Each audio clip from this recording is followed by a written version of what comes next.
Mahkamah Agung Amerika Serikat resmi membatalkan serangkaian kebijakan tarif global yang sebelumnya diterapkan oleh Presiden AS Donald Trump pada Jumat 20 Februari 2026. MA menilai Trump telah melampaui kewenangannya sebagai presiden dalam memberlakukan tarif tersebut. Putusan ini menjadi pukulan telak bagi Trump, mengingat tarif merupakan senjata utama dalam agenda ekonominya untuk menekan mitra dagang Amerika Serikat.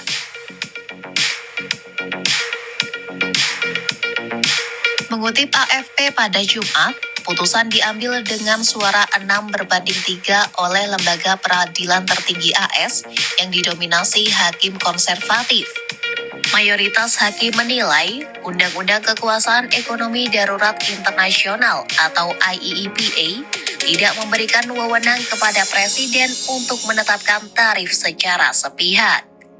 Selama ini Trump diketahui kerap menggunakan kekuasaan ekonomi darurat tersebut sebagai alat negosiasi terhadap hampir seluruh mitra dagang AS. Kebijakan yang dibatalkan ini mencakup tarif timbal balik atas praktik perdagangan yang dianggap tidak adil oleh Washington. Meski demikian, putusan ini tidak berlaku bagi serangkaian bea masuk terpisah yang menargetkan Meksiko, Kanada, dan Cina yang diberlakukan khusus terkait isu aliran narkoba ilegal dan imigrasi.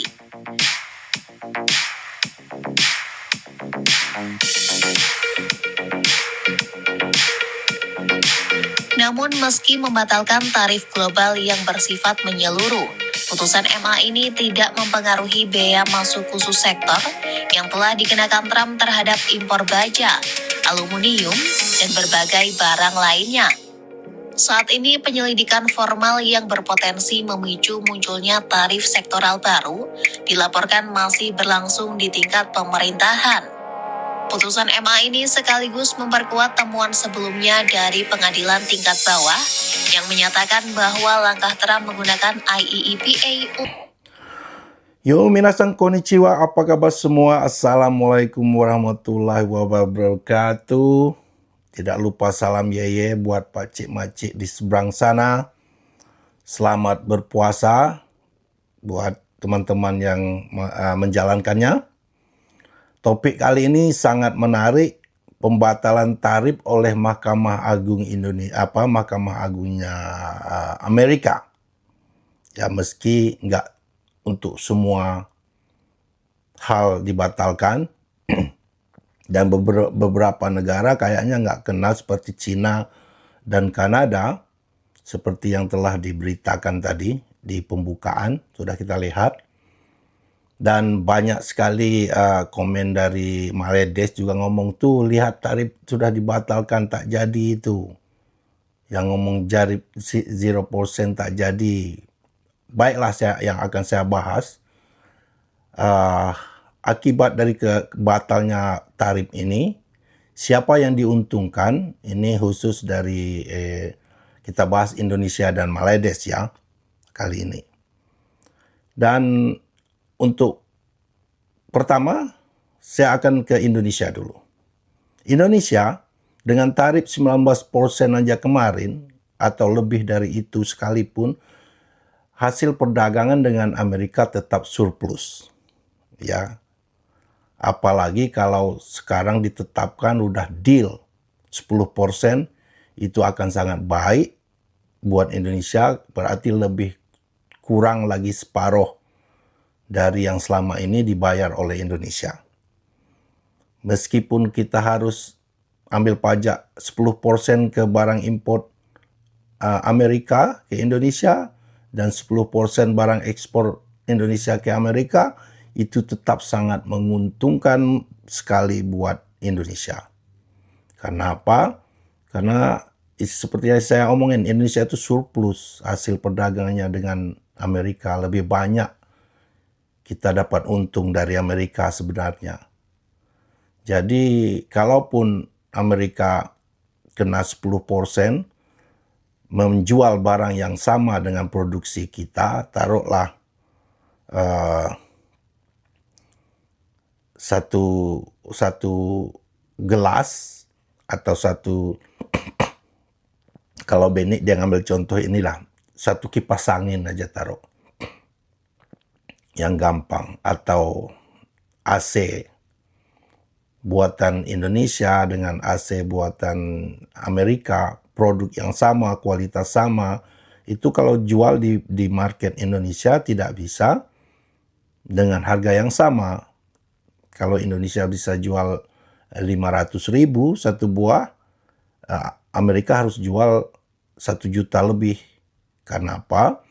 Karena cost pembuatan produknya tinggi. Di negaranya dia harus bayar pajak juga, harus bayar karyawan yang tentu saja jauh lebih mahal. Operasional, cost operasionalnya itu jauh mahal dari Indonesia, ya nggak bisa mereka jual barang mereka murah. Kalau nggak ya rugi mereka kan. Tidak untuk Indonesia, dengan jualan 500.000 umpamanya perusahaan sudah untung. Itu enaknya kalau kurs kita rendah. Ini pakcik-makcik Malaysia yang masih sering nongol-nongol sini ngomong ringgit berjaya, semoga paham itu. Contoh aja CPO Malaysia dengan Indonesia yang dijual ke Amerika, itu Indonesia bisa CPO yang sama, produk sama, kualitas sama, jumlah sama, itu Indonesia bisa jual lebih murah dan masih untung besar. Sementara Malaysia nggak bisa begitu. Karena apa? Karena ringgitnya menguat dan cost operasionalnya lebih besar. Ya, itu aja. Dan untuk Indonesia saya rasa bagus-bagus saja. Karena Indonesia tidak harus lagi terikat dengan deal-deal tertentu. Ya, itu sangat menguntungkan buat Indonesia. Karena apa? Karena belum ada tanda tangan deal yang harus ditandatangani. Kalau udah tanda tangan, susah dirubahnya. Nah, ini yang membuat beberapa netizen dari Malaysia yang suka komen di channel saya merasa bahagia. Dia pikir tuh akhirnya mereka lepas jadi jongos Amerika. Wah, itu nggak bisa. Kenapa? Nah, dengarkan ini penjelasan Pak Cik dari Malaysia ini. Jangan penjelasan saya, nanti dulu kami kasih tahu Benik, saya kasih tahu kalian jadi jongos Amerika, rame-rame netizen Malaysia bicara kita ini ekonom TikTok, dan dia membangga-banggakan si Zaprul, ya Zaprul, Menteri Keuangan yang bikin deal ini. Nah, sekarang tahu kan? Dengar apa kata Pak Cik ini, apa yang dihadapi Malaysia dan kenapa Malaysia jadi bahan tertawaan dunia.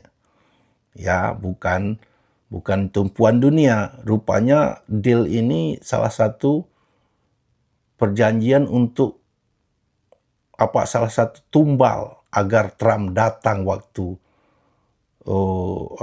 ke Malaysia kemarin. Ini menurut saya bodoh sekali loh. Demi kehadiran dia, negaranya kena jual dan jadi jongos. Nah, dengar ini apa kata Pak Cik dari Malaysia ini. Baru kita bahas. Check this out. Tidak sah. SPRM tak nak siasat PMX dengan Zafrul ke tanda tangan perjanjian secara tergesa-gesa. Terkini dari USA, Mahkamah Agung USA mengumumkan bahawa tarif yang dikenakan oleh Presiden Trump ke atas import dari negara-negara lain adalah tidak sah di sisi undang-undang. Oleh kerana tarif yang diumumkan sebelum ini adalah tidak sah, Trump baru saja mengumumkan tarif yang baru yang sama kepada semua barang import pada kadar 10% sahaja. Jadi saya sengih sajalah. Orang dah kata jangan tergesa-gesa nak tanda tangan perjanjian tarif dengan USA. Terutamanya kalau persetujuan Malaysia itu dipakejkan sebagai syarat kehadiran Trump ke Malaysia. Susah payah Zafrul cuba yakinkan rakyat Malaysia bahawa tarif 19% yang kita kena bayar itu termasuk juga dengan segala perkara yang kita kena rujuk dengan US sebelum buat sesuatu keputusan. Itulah adalah hasil rundingan yang terbaik untuk rakyat Malaysia. Kini negara-negara lain di Asia Tenggara akan gelakkan dengan kita. Mereka tidak perlu bersetuju apa-apa. Kedaulatan negara mereka tidak disentuh langsung dan mereka belum tanda tangan apa-apa pun lagi. Tetapi tarif yang mereka perlu bayar sekarang hanyalah 10%. Jauh lebih rendah dari tarif 19% yang dirundingkan sebelum ini oleh PMX dan juga Zafrul. Yang lawaknya, mana Tan Sri Azam Baki dalam hal ini. SPRM kini menyiasat saya atas tuduhan kononnya saya mengetuai satu rundingan perjanjian dengan syarikat gergasi chip dunia iaitu ARM secara tergesa-gesa sehingga merugikan negara. Gajah depan mata Azam Baki buat-buat tidak nampak. Kalau nak siasat bagaimana perjanjian dibuat secara tergesa-gesa hingga merugikan negara, sepatutnya siasatlah PMX dan juga Zafrul dalam perjanjian ART ini. Sekarang pun dah jelas. Kita kena bayar tarif yang hampir 2 kali ganda dari negara-negara lain gara-gara nak cepat sambut Trump pada hari itu. Pergi ambil hutang macam itu sebab nak protect company-company ni. Kau gila ke apa sebenarnya ni? I'm telling you, these countries are calling us up, kissing my ass. They are dying to make a deal. Please, sir, make a deal. I'll do anything, sir. And then I'll see some rebel Republican, some guy that wants to grandstand, say, I think that Congress should take over negotiations. Let me tell you, you don't negotiate like I negotiate. Apa yang bodoh? Donald Trump bodoh ke? Kamu yang bodoh? Nah, udah paham kan? Udah jelas? Itu bukan kata dari saya. Yang jelas, kata Pak Cik tadi, orang yang bikin perjanjian yang sudah tanda tangan dengan Amerika sehingga merugikan mereka, sehingga membuat mereka jadi jongos Amerika, itu harus dituntut. Termasuk Sopwan dia udah ngundurkan diri itu. Pokoknya mereka tipu dah rakyat mereka dengan berbagai cara agar rakyat mereka nggak sadar. Jadi nggak heran walaupun kita kasih tahu. Seharusnya orang Malaysia ini bersyukur loh dengan channel-channel kontra narasi di Indonesia. Bersyukurlah dengan satu Bang Benik dulu pertama ngasih tahu kan. Terus kita bukannya terima kasih atau double check, mereka malah menghujat. Nah, dengarin kata Pak Cik Malaydes itu. Alasan kenapa Malaydes ini paling teruk, istilahnya paling parah dan ditertawakan dunia, khususnya negara tetangga, karena apa? Karena mereka sudah tanda tangan dan itu nggak bisa dirubah. Ya, WTO saja, andaikan sekarang Malaydes mau melapor ke WTO, itu udah nggak bisa dirubah. Karena apa? Karena ada klausal perjanjian yang ngomong begitu. Perjanjian sudah deal, tidak bisa melapor ke WTO dan sebagainya.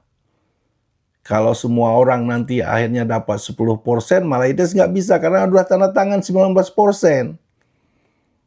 Ya, ini parah sekali menurut saya. Itu udah tangan 10%, cuman itulah barang-barang yang nggak penting aja yang mereka dapat 0% itu. Seperti kelereng,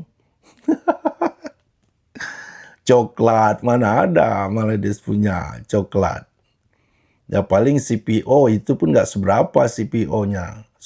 Ke nomor 3, 4 ekspor ke Amerika. Jauh lebih banyak CPO Indonesia masuk Amerika itu. Karena Indonesia penghasil sawit nomor 1 sudah di dunia sekarang.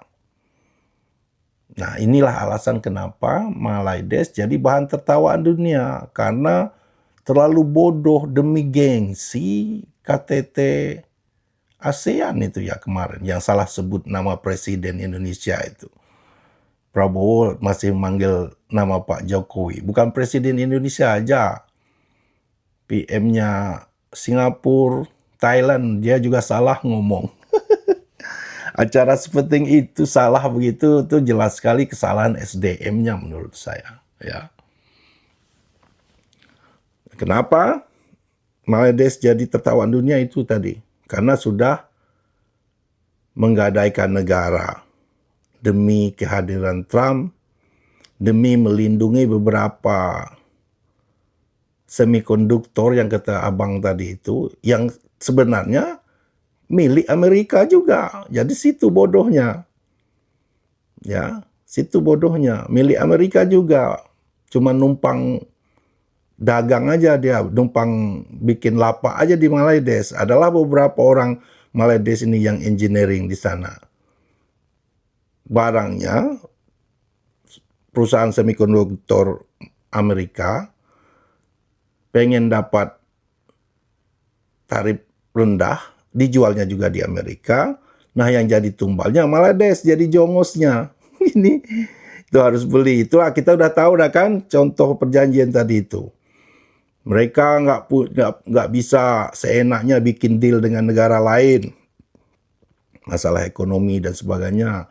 Kalau Amerika bermusuhan dengan negara lain, mereka juga harus ikut. Mereka harus beli Boeing 60 buah yang notabene produk yang nggak bagus, itu yang harus mereka beli itu, dan mereka tidak butuh. Mereka harus menciptakan lapangan pekerjaan ke Amerika, itu bilion lah itu ya. Mereka juga harus beli LNG gas, yang notabene mereka sendiri juga jualan gas. Ibarat pakcik ini jualan nasi lemak, disuruh pula beli nasi lemak orang lain. Jauh lagi. Itu pintar apa bodoh itu? Itu IQ-nya udah terlalu nyundul langit, jadi kebakar oleh matahari. Jadi gosong IQ-nya ya. Jadi gosong. Ya, itulah salah satu perjanjian yang sangat menyakitkan buat Maldives. Dan mereka sudah tangan-tangan. Itu tidak bisa dibatalkan lagi ya. Udah tanda tangan. Kalau yang lainnya belum ada yang tanda tangan. Bisa. Indonesia itu tarif 10% malah lebih untung. Tarif 19% aja kita surplus. Untung banyak. Ya, kalau ini memang diberlakukan. Yang teruk, ya Maldives. Itu bukan kata saya, kata Pakcik Maldives. Semua orang Malaysia tahu itu. Ya, itu saja pembahasan kali ini. Selamat menunaikan ibadah puasa. Saya udah bahas kemarin permintaan contoh warga negara Indonesia yang dikuliahkan negara, bukannya berterima kasih, malah di saat anaknya dapat warga negara asing, noraknya minta ampun dan menghina Indonesia. Cukuplah saya yang jadi WNI. Saya pribadi ditawarin jadi warga negara Jepang, nggak mau saya. Tengok banyak orang bule aja banyak mau hidup di Indonesia. Karena apa? Karena memang enak hidup di Indonesia. Apalagi kalau hari-hari tua. Makanya saya sendiri investasi. Seperti bulan puasa ini. Enak emang di Jepang. Ayo tanya semua orang muslim di sini. Ayo kalau ada yang ngomong enak, bohong dia itu. Bulan puasa beginilah saat yang paling merindukan kampung halaman. Di sini saya buka puasa mana ada seperti kita banyak makanan, rasanya exciting. Sahur aja saya jam 12. Ya, nggak mungkin saya suruh istri saya yang mualaf orang Jepang bangun jam 3 pagi, nggak mungkin kan. Nggak kerasa. Terawih aja jauh-jauh itu nggak bisa kita lakukan tiap hari juga. Karena masjidnya jauh-jauh.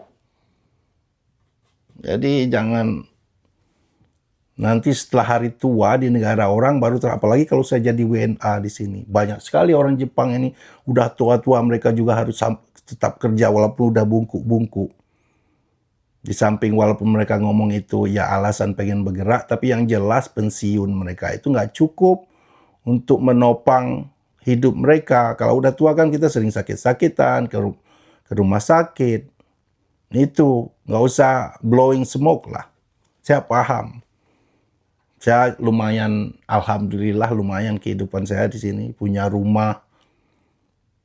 punya kendaraan mobil, ya nggak susah lah. Tapi saya nggak punya niat untuk pindah warga negara. Apalagi kalau Anda disekolahin oleh negara. Ini dikuliahin nama negara, terus pas ditanya ngejek-ngejek Indonesia dirujak netizen, malah ngomong kesal dengan negara. Kesal apanya? Kamu itu yang bikin kesal negara. Kamu disekolahin, dikuliahin oleh negara ke luar negeri. Sementara jutaan rakyat miskin, orang miskin, banyak yang berharap mendapatkan kesempatan seperti kamu. Kamu orang kaya nipu jadi orang miskin, makanya kamu dapat beasiswa begitu. Ya, bukannya terima kasih, malah jelek-jelekkan Indonesia. Ini parah kan? Banyak orang Indonesia yang pengen dapat beasiswa seperti itu. Anda lah orang yang sangat beruntung oleh pemerintah saat ini karena diberi gratis sekolah dengan pajak, dengan hasil uang rakyat. Kok setelah diserang netizen karena kenorakan Anda, karena jelas di kuliahan kepintaran juga kayaknya nggak jaminan orang ini punya hati. Anda jelas beruntung, Anda nggak berhak memprotes pemerintah. Banyak orang-orang yang nggak beruntung, yang nggak bisa kuliah seperti Anda. Ini dikuliahin gratis, pakai uang rakyat, malah jadi pengkhianat, ngejek-ngejek, norak. Banyak orang yang anaknya punya warga negara luar negeri. Anak saya 2 orang warga negara Jepang. Apa perlu saya menghina Indonesia? Ngomong cukuplah saya jadi warga Indonesia. Enggak, saya nggak mau pindah warga negara. Karena saya punya planning pensiun, investasi di Indonesia. Kalaupun saya pulang ke Indonesia, sekarang saya nggak kerja lagi. Saya punya passive income, cukup. Makanya pakai otak ini sekolah. Saya nggak sekolah tinggi-tinggi, punya planning masa depan ini disekolahin tinggi-tinggi, gratis. Malah orang yang nolong dia dilawan dia. Ini ibarat apa ya? Memang kacang lupa dari kulit. Kata bahasa Jawa ada yang komen tadi. Diangkat majikannya, kehidupannya malah melawan majikannya katanya. Beginilah orang ini. Ya itu saja. Selamat menunaikan ibadah puasa. Sampai ketemu di video berikutnya. Beasiswa Lembaga Pengelola Dana Pendidikan alias LPDP. Setelah menerima amplop, ia menunjukkan ekspresi terharu dan menyebut ini paket bukan sembarang paket. Dirinya mendapatkan surat dari Home Office Inggris yang menyatakan bahwa anaknya yang kedua diterima menjadi warga negara Inggris dan menerima paspor secara resmi. I know the world seems unfair, tapi cukup aku aja yang WNI, anak-anakku jangan. Kita usahakan.